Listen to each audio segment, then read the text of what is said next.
Hello and welcome to Freedom Watch, your daily dose of raw liberty, streaming online at foxnews.com.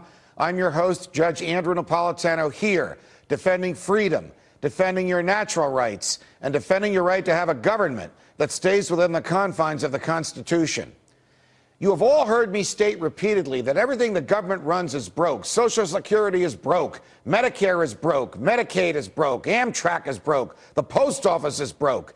Now the same bureaucrats that have run the government into the ground want to run health care. And they also want us to believe that they can fix the economy and repair the damage done to the dollar by recklessly borrowing and ruthlessly printing money and by spending into the trillions.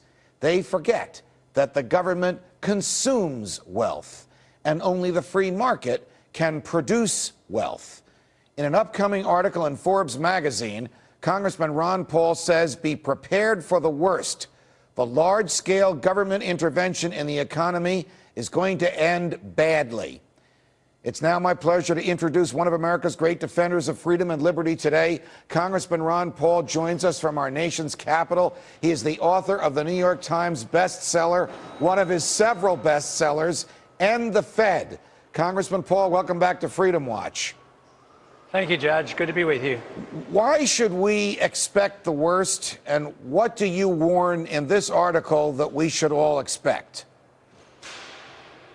Well, as you said in your opening statement, what has the government done right?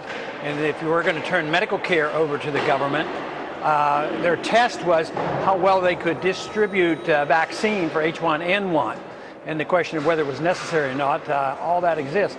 But they did that so poorly and intervened so viciously in our rights, and that sent a message. I think that is part of the problem going on throughout society and throughout the markets right now, is the governments just are totally inept. And the pretense is that, oh, the stimulus is working. You hear the liberal writers saying, oh, the stimulus worked.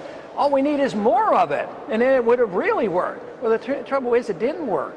They took billions and billions, if not trillions of dollars away from the people and gave it to the government, and the government spent it, which means they misallocate credit and misallocate resources, and they make things worse. And so we haven't changed anything. This idea that the GDP went up, well, you know, they measure GDP by government spending as well. That's included in it. So what is this? We either borrow the money from the Chinese, or we print the money, we spend the money, it goes in and you buy up clunkers or buy up houses and say that, oh, the GDP went up. Well, it has to be temporary, and that's been my argument. That's my argument in the article, is that if you see economic growth returning, you're kidding yourself, because all the bad policies are in place. And unfortunately, from the people I deal with here in Washington, there aren't very many free market economists here or believe in the free market. They've all been trained and indoctrinated by Keynesian economics, and they really don't believe in freedom and sound money in the sense that I do. You point out in your article, Congressman Paul, that we are seeing some little snippets of growth here and there today. You call them some green shoots of growth. Just as we saw in 1930, when Hoover, and later FDR, of course, were trying to micromanage the economy from Washington, D.C. Why do we see these snippets of growth, and why should we reject the government's claims that they are a sign of better things to come?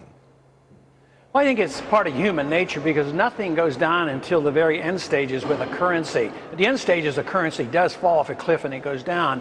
But if you look at the dollar's been going down for many, many decades. So all markets go up and down and have blips, but you have to look at trends. So because the market just really was bad a year ago, the fact that, you know, a lot of money is pumped in and people are trying to stimulate things, even when they're artificial, it will look like there are some, you know, growth in the economy. But I think that's all a delusion. I think it's a mistake. And the worst thing we could do is assume that what we have done here in Washington in the last year has been helpful. That is very, very dangerous, because it's all been very damaging. You predict in your article a drop in growth worse than anything we have seen in the past 2 years. What are you talking about? Well, I think the whole economy is going to be much weaker. We've had a financial collapse. The financial system was built on a house of cards, which was the fiat dollar standard, and it was international because that was a reserve standard. But we haven't had a dollar crisis. Matter of fact, the dollar is benefiting to a degree right now because there is still a lot of dollars out there, and people don't even know where to park them. So they park it in treasury bills, which helps the Fed and drives down the interest rates, helps the government. But that is all temporary. When the dollar collapses, what happens is the people recognize what you said earlier on, that everything the government touches is bankrupt. And when that comes about, already we saw an early sign of this. The Social Security beneficiaries didn't get any cost of living increase this year as a pretense that there really wasn't any inflation and we're going to straighten up our house.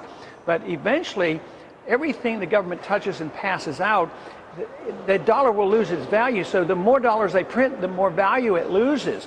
So far, they have been lucky enough that they printed dollars and the people have taken it, like Goldman Sachs and others keep making more and more. But eventually this dollar is going to quit working, and then everybody's going to know what poverty is all about. You and I have talked about this off air, but we keep hearing rumors and snippets and references in the blogs to it.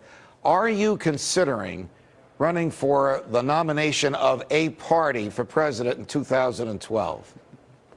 Not seriously, but I listen to them, and that's a long way off. I think more about what the dollar is doing today and what we're going to do with health care and a few other things. So my plans aren't that far out. So no, I'm not giving it serious consideration. But you must know that there are millions out there that would ardently desire this. We did Freedom Watch last week before a live student audience at Drexel University in Philadelphia, in the same room where then Senator McCain and then Senator Obama debated in one of the debates a year ago. Everybody was asking me, and these are students, is Ron Paul going to run for president?